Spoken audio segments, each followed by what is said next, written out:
Alright, I'm on that just woke up shit right now, so you know that I gotta come back at you with another banger. So, I've been thinking about the various phases in the development of my sexuality throughout my life. Like, namely the fact that I started out really fucking horny, and then I became really not horny, and then I became really horny again. Because like I hit puberty when I was 10 years old, which from my understanding is, I guess it happens in guys, but it's not super common. Typically it'll start a little bit later, but it was pretty early that I started having sexual thoughts about uh, other people. Although it wasn't until I was like, I want to say like 14 and a half or something. I was into being 14 that I actually started jerking off. And at that point, I got really into the internet pornography stuff. Lots of lots of Asian pornography, lots of white guys fucking black women, lots and lots of trans porn. I really wanted to fuck trans women, but that was kind of the development of my sexuality. And come to think of it, not that much changed, but um, it was like this jump, right, that I had where I was not jerking off at all, but I was just having sexual thoughts all the time for like 4 years. I don't want to say all the time, like it wasn't literally constant, but it was a consistent fixation that I had. And then what ended up occurring was the introduction of the pornography and the masturbation, which strangely enough, like I had been attempting to masturbate up to that point for like 2 years. Like I had been trying, and I would do it, alone with myself to just my imagination. And even I had tried to pornography because I had looked at it like several times up to this point, and every time when I was about to come, I would get so scared by the sensation and then just stop. Like the sensation would be so overwhelming for me that I would get afraid and then it would just be over. It wasn't until I was into being 14 that I actually braved it out and finished the job. I finished the job. Um, oh yeah, I forgot to mention gay shit. I was looking at gay shit also, kind of around that time at a pretty early stage. There was a story I told in one of my older videos where I said that the first pornography I jerked off to was gay. That's not even true. I don't even know why I said that back then. But then again, I was also very much on drugs, and I had some strange ideas about the world and how other people should see me. So, you can't exactly blame me for having said strange stuff when I had a narrative that I wanted to comport to and have the rest of the world view me through. So I want to kind of, what do you would retract that prior statement because it is literally not true. The first porn that I ever came to was actually like a white guy fucking like this really beautiful Japanese woman. And for the life of me, I've never been able to find the same video. It was kind of an amateurish video. I've been, all around the internet. And I distinctly remember, like, having actually climaxed and, like, how it felt like the gates of heaven had been opened. I mean, it just blew my mind, that sensation. And after that point, I was totally hooked. I wanted to do it again and again. I was home alone at the time in my room, which did not have a door. And that was very crucial because obviously if you're doing something like this, you're going to want to hide it, You don't want people to see. And so um, I I found this opportunity where I could actually indulge it, and that was the one time, as I was looking at that video and kind of imagining myself in that situation, it was the one time I actually let myself, finish. Um, and after that, I was just totally hooked. But it's funny because when I was actually in school, like hadn't masturbated, hadn't come before, but I was like constantly looking at the girls in my school and fantasizing about them, and I was trying to get in relationships with them constantly, right? Um, and it wasn't before long that I started having similar thoughts about, males my own age and above, and it it was this weird kind of thing where I didn't even know what it felt like to come, but I was so desperate to come that like I wanted to, I really wanted to see what it was like. But by the time I had actually entered relationships in my school time, and the offer for sex had been initiated, and I was in situations where I could do that, I found myself refusing because I felt as though it was such a big step, such a mature step, that the people I was with, because by the way, like the girls I was dating when I was growing up, tons of mental health problems, right? Like a lot of what we talked about was just mental health problems, not even my own. It was me like consoling and helping them with those things, and they had taken a liking to me because of how kind I was to them. Kind of a consistent theme throughout the relationships with women that I've been with. But what was I gonna say?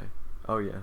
So like there were two situations around this time when I was 14 where like it was in front of me, I was offered, and I just declined because I felt like what I was doing would be wrong, that I would in some way be hurting the person that I was with, and there wasn't a positive reaction to my dismissal and refusal, but I felt steadfast in what I thought was the right thing to do.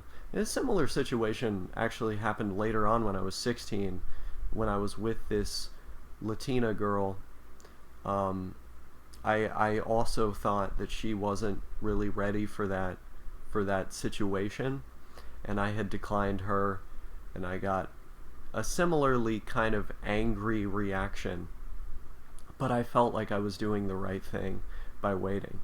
And it's interesting too because, by this point, I'm around this time in my life, like I was masturbating 3, 4, sometimes 5 times a day, every single day. Like I was constantly thinking about sex, but I still had that like logical part overriding me that said like this is right and this is wrong. And that's something that has always been very present in my thinking and in terms of my behavior. It's that Jiminy Cricket type character, right? Telling you, don't do this because it's bad. And it's weird because like I had this image of myself like I was this terrible person. I conceived of myself as very rotten and evil because that's what I had been told, and I find myself, feeling incredibly guilty over these perceived facts, but meanwhile I find myself, being considerate like any other person would be in those situations. And it's funny to look back on it because like I feel like I've gone through, phases of talking about myself very negatively, but then I look at a situation like that and I'm like, I did bitch a solid. You know what I'm saying? Like, I was looking out. It's weird, right? I know this has nothing to do with me being constantly horny, but I'm gonna get to that real quick. But just remember to introspect, appreciate yourself. It's important. You'll get good things out of it. But so. Yeah, I had a crush on basically every girl in my school. I was chasing real hard. Now there was one particular girl that was on the same bus with me. I won't say her name just for privacy's sake, but I had a huge crush on her for like over a year, and I would look at her ass, every time she was getting up off the bus. You know how it is. And we'd talk. Blonde haired thing, small, and her ass was definitely not small though. That's like, I mean, how the teenage brain is. But it's funny, my one of my best friends at the time, who was a girl who happened to be friends with her. By the way, when I was in school, most of my friends were girls. I wonder if that has anything to do with this. But my friend, she was like trying desperately to convince her, to go out with me. And she broke up with her boyfriend to be with me, right? And I had like a little chat with her, like on the bus the prior day. We were sitting real close to each other, just chatting it up and everything. And she gets off to get off at her stop. And that's the one time she doesn't like make a funny comment kind of poking at me for looking at her ass. She just gives me like a look, like yeah, like type look. But the next day, I fucked it all up. And I fucked it up in a very particular way, because what I ended up doing was vaping on the bus. I literally... How old was I when this happened? Was it 13? Maybe it was 13 when this happened. Okay, just want to get the timeline right. Yeah, I was. Yeah, so I hadn't even fucking... I was thirsting after this girl so hard, and I hadn't even come yet. I didn't do a masturbation. I was just hard constantly throughout the day. But I was hanging out with one of my best friends at the time, who I won't say this guy's name, but he had the exact same name as a very famous African American actor that also happens to be a really common name. At least the surname is really common. It's like the most common surname. But we would always poke at him for having this name. Actually, it wouldn't be wrong if I said what it was, just because both of these names are incredibly common. I'm still not going to say what it is, but he and I, we had a good friendship. We hung out, and he brought his vape to school, and I puffed on it, and I don't know why. I thought vaping was so cool, but I was totally unable to read the room or know who I was in a relationship with, because I showed the girl that I was doing it, and she leaves me the next day. It's over then and there. She's so worried. They go and tell the principal, they go and tell the office. It's over for me, and I have to bring a note home to my parents that says that I did that. I didn't get in-school suspension, by the way, but with me and him, we told the principal, like, oh yeah, there's no nicotine in that, it's just a flavored vape. And the lady says, it doesn't matter, you still puffed on it, you gotta take this letter home. And I took the letter home. My parents signed it. My friend took the letter home. Nobody in his family signed it, and he didn't get any trouble. They told us, if your parents don't sign this, you'll get in-school suspension. We didn't get in-school suspension, or he didn't. I mean, I actually did what I was supposed to do. But anyway, yeah, big L. I was like, for like a couple years after that, I was like, damn, I really blew that. I really liked her. I don't know. Honestly, I mean, look, I explained the strength of my will in other situations with people I was with and attracted to. I don't know. It's hard to do hypotheticals and hypothesize about yourself. I don't know if I would have been able to hold back with her. Just because I was like, I wasn't a simp or anything like that, but I was, very much obsessed. Not unhealthily so, but I was very interested in her.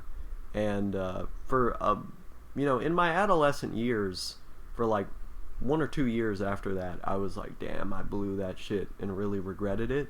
But then later on, I came to be like, that was a really valuable lesson about actually being able to tell, like, who the person you're with is about, or what the person you're with is about, and how to, how to go about it, I don't know. It's weird too. Like I feel like, when you're growing up, it's like you're so horny and obsessed, and you're thinking about all this shit. But then as you get a little bit older, it like evens out, and you can like function like a normal person without looking at every single female that comes your way like that. Um, it's a weird time to be alive for sure. But here's the thing, right? When I was 16, I got on antidepressants, and I started to believe that if I were to have sex, the only way that I could have sex is by being in a kind of, uh, let's say, compromised or submissive position, even though up to that point, that is not even what I liked. I had been incredibly dominant, and in terms of my fetishes, just very like, thinking about brutal, violent stuff, right? Um, Very socially domineering. It was what I was into. But I get on antidepressants, Lexapro specifically, it just totally wipes out my libido, like kills it. And I start to think that like, well, I want relationships, I want connections, but if my dick is going to be like this, the only way that I can do it is by being, I guess, in the role of the girl, so to say. And I started to get that in my head. I get off the Lexapro, but what happens is the problems with my libido don't immediately go away. It wasn't for like a year almost that they properly got resolved. Like it was getting better little by little, but it was crazy how long it took for the erectile dysfunction to the sexual side effects to subside. And after that, I was fine. Although, there were some other meds that I ended up trialing that messed with it. Not anywhere near to the same extent, though, thankfully. But, I'm trying to think. Oh, yeah. Yeah, so after that, I got just, like, the full force of my horniness. It was crazy. Just insanely about sex after the effects of those antidepressants went away. And in a particular direction too, very much like dominant kind of, I want to fuck, I see those curves, I want to destroy them. Hell, even if a girl is not particularly curvy, I still want to destroy them. Very much in that mode. And so, I was masturbating 3-4 times a day again. Nowadays, because I'm studying Spanish, I don't want to let it distract me. I do at most like twice a day, although really not that long ago it was like 3-4 times a day still, right? So I've been able to curtail the power that my horniness has over me to an extent. I still find myself getting those intrusive thoughts, like I'll be thinking about my girlfriend while I'm doing my Anki, and I'll be like, I want to hit that so bad, I want to hit that so hard, like it. And I'll be like, no, Isaac, you can't do that. You can't do that. You gotta get with the programs, keep it together. And so, I will use that prefrontal cortex, that decision making part of the brain to sort of steer me off that cliff. But it's hard, right? It's hard being horny as fuck all the time. That's just how it is. And so, masturbation, but also sex, have been, big parts of my life, right? Like, when I actually started having sex and being in relationships, it wasn't just every day, it was multiple times every day. So, like, the relationship that I've been getting out of, whenever she was here, and it would be like 6-month spans of time she was living with me, she'd go for like a month or 2 months, then come back 6 months, we're living together. We were having sex, even though the relationship was terrible, right? Everything else about the relationship was terrible. We were having sex 3-4 times a day. Like, it was crazy, right? I don't even know how my dick was able to keep up with that load, to continue blowing those loads, but it happened, right?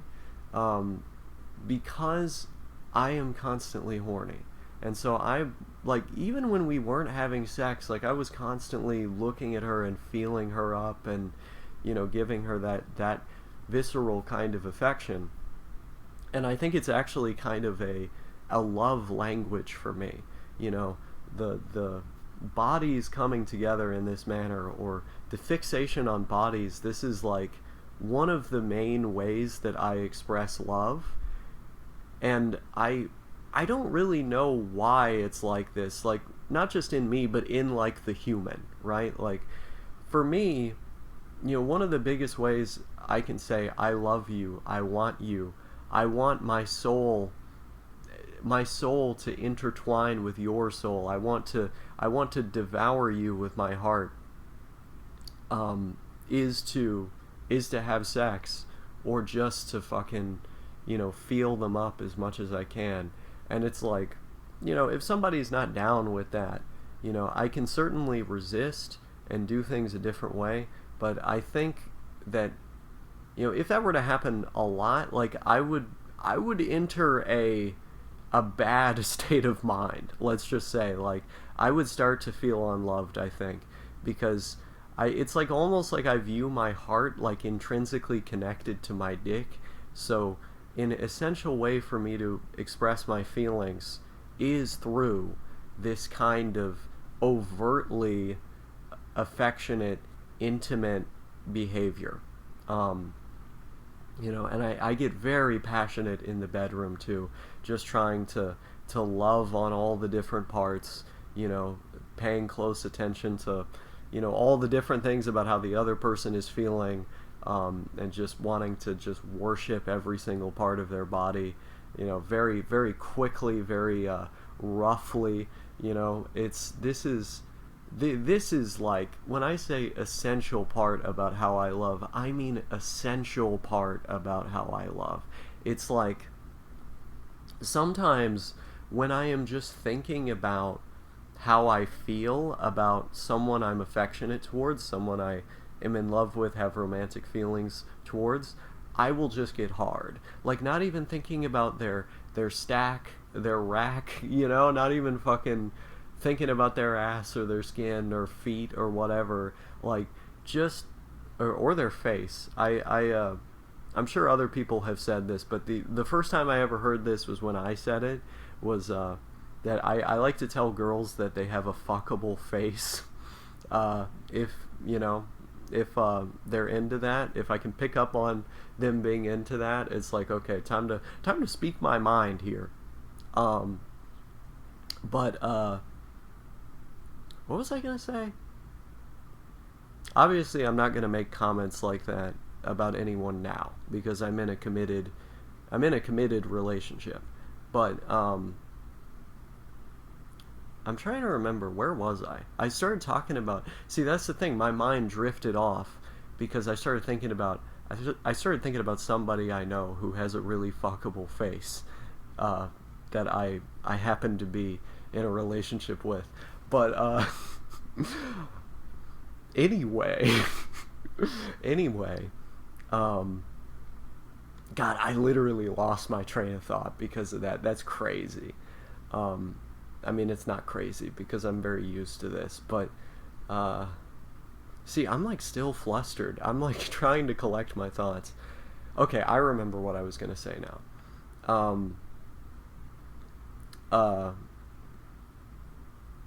Yeah. Okay. I don't remember what I had it for a moment, then I forgot because I'm still on that. Oh yeah, okay. The love boners, as I call them. Yeah, I very much get into this, like if I have those romantic feelings, I don't have to be thinking about anything sexual about them. I will just get hard. And I call it a love boner because it's like a boner I get in response to the sheer force of my affection for someone else.